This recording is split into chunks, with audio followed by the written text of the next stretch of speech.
Mənim dostumdur. Öpürəm qardaş eləyəndə elə bir həqiqətən dost gözəl şey, yaxşı dost. Bərabərdir qardaşı. Yaxşıyı tapmaq olmur arzu, bizdən də canını qurtarmaq olmur qardaşı. Qaqaşa qurban olun. Qaqaş mənim ürəyimdir. Ona görə ki, Qaqaş mənim ürəyimdir. Mən Qaqaşın bizə kəlmə sözünlə deyirəm, orada kim var? Deyir filan kəs, filan kəs, filan kəs, filan kəs. Başda soruşuram, gələndə dedim, ağa, Urfan da oradadır mı, deyir, ona görə mənim buna o qədər hörmətim böyük. Yəni, hansı toyda məni görəndə, başqa oxuyanlara bu adam yüzlük verir.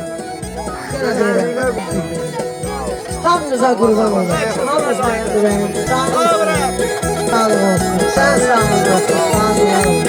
Yazıyım.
Bir güzel oyun mansı gelsin ayvası vardı kardeşime.